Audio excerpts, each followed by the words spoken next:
ఓవైపు నీళ్లు లేక తిండి లేక చెన్నై వాసులు అష్టకష్టాలు పడుతూ ఉంటే తమిళనాట అప్పుడే వరద రాజకీయాలు మొదలయ్యాయి. ప్రభుత్వం ఘోరంగా విఫలమైందని కమల్ హాసన్ వంటి సెలబ్రిటీలు విమర్శిస్తూ ఉంటే అన్నా డీఎంకే కూడా అదే స్థాయిలో విరుచుకుపడుతోంది. విమర్శలు ప్రతి విమర్శలు మాటల యుద్ధాలు రాజకీయాల్లో సర్వసాధారణం. ప్రభుత్వం చేసేది ప్రతిపక్షానికి నచ్చదు, విపక్షం చెప్పేది అధికార పార్టీ పట్టించుకోదు. అయితే విపత్కర పరిస్థితులు వచ్చినప్పుడు మాత్రం సాధ్యమైనంత వరకు ఒకరిపై మరొకరు దుమ్మెత్తిపోసుకోరు. ప్రకృతి వైపరీత్యానికి తమిళనాడు, ముఖ్యంగా చెన్నై మహానగరం దారుణంగా దెబ్బతింటే జయలలిత సర్కారుపై డీఎంకే ఎలాంటి రాజకీయ ఆరోపణలు చేయలేదు.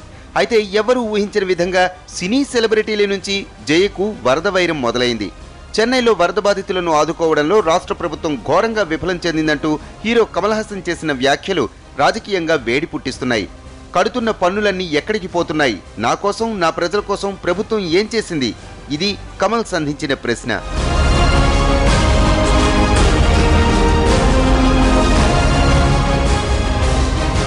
అయితే కమల్ హాసన్ కామెంట్స్ పై జయలలిత నేరుగా స్పందించకపోయినా ఆమె విధేయులంతా కమల్పై ఒంటికాలుపై లేస్తున్నారు.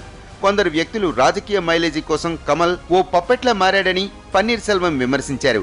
ప్రకృతి వైపరీత్యాలంటే ఒక పాట, ఒక డాన్స్తో ముగిసిపోయేవి కావంటూ కమల్పై వ్యంగ్యాస్త్రాలు సంధించారు. తమిళనాట పరిస్థితులు చూసి తెలుగు చిత్ర పరిశ్రమ మానవత్వంతో స్పందిస్తే కమల్ మాత్రం విమర్శలతో కాలం గడుపుతున్నారంటూ ఘాటుగా చురకలంటించారు.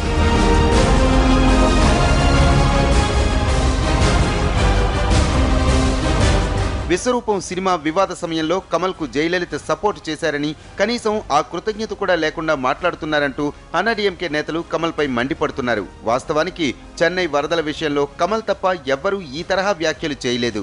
సెలబ్రిటీలు రోడ్డెక్కి సాయం చేస్తుంటే కమల్ మాత్రం భిన్నంగా స్పందించి మాటల దాడిని ఎదుర్కొంటున్నారు.